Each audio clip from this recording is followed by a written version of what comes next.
Bonjour à tous, alors aujourd'hui je vais vous parler d'une comédie française avec Gérard Jugnot, il s'agit de Pourri gâté.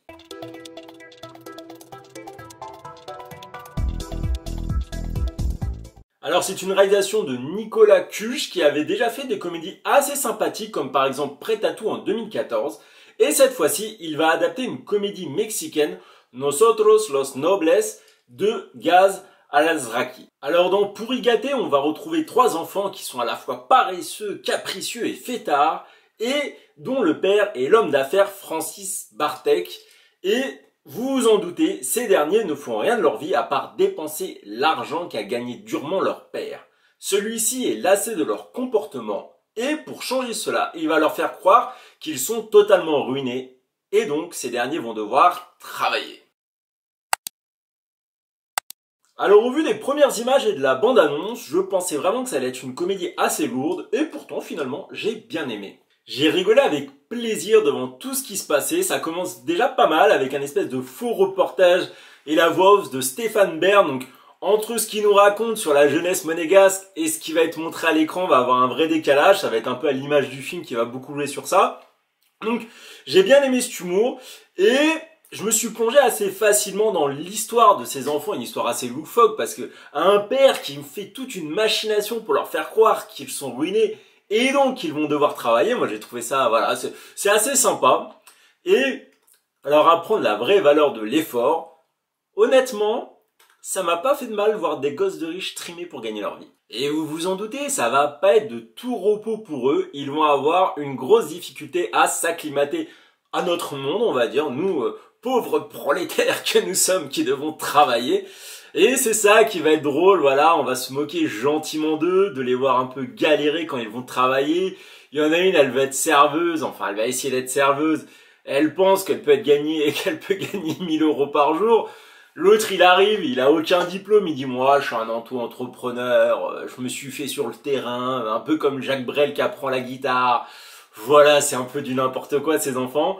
Et c'est drôle de les voir se casser les dents, on rigole gentiment d'eux.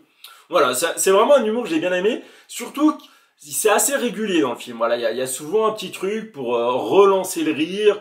Il y a des sketchs assez récurrents, mais qui sont pas non plus trop lourds. Donc voilà, c'est une assez bonne formule qui a été trouvée. C'est un humour gentil. Après, voilà, il manque par contre un point assez culminant dans le film.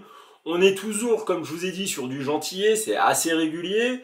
Mais il n'y a pas non plus de gros fou rire à faire, voilà, pleurer de rire.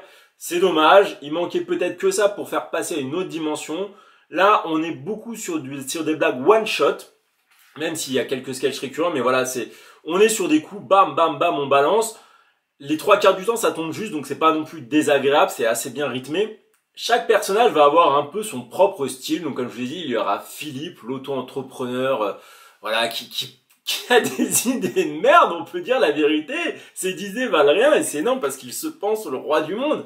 On va avoir Stella, Stella c'est un peu la gamine capricieuse, elle va mal parler aux gens, elle va dire, dans l'introduction, vraiment, elle fait mon jus de pamplemousse, mon jus de pamplemousse. C'est, ouais, non, honnêtement j'ai bien aimé, c'est elle que j'ai pris le plus de plaisir à voir souffrir, enfin souffrir entre guillemets, vous avez compris, on est sadique mais pas trop.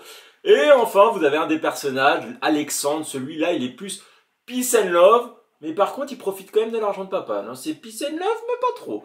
C'est trois caractères qui sont assez attachants, et il est en plus Gérard Jugnot, notre GG national. Alors lui, il va avoir l'idée de petits concepts sadiques de faire travailler ses enfants en leur faisant croire qu'ils sont ruinés.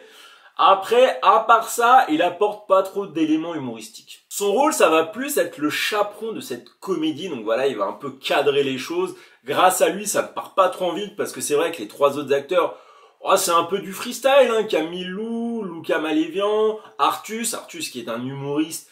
Et honnêtement, il est vraiment très efficace dans ce rôle, il a vraiment toujours la petite phrase qui fait du bien. Donc voilà, Gérard Jugnot, il arrive à bien les cadrer.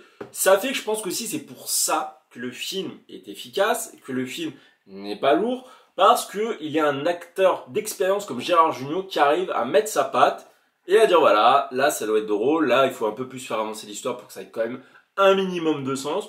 Donc c'est très bien, j'adore cet acteur et j'étais content qu'il avait ce rôle prépondérant.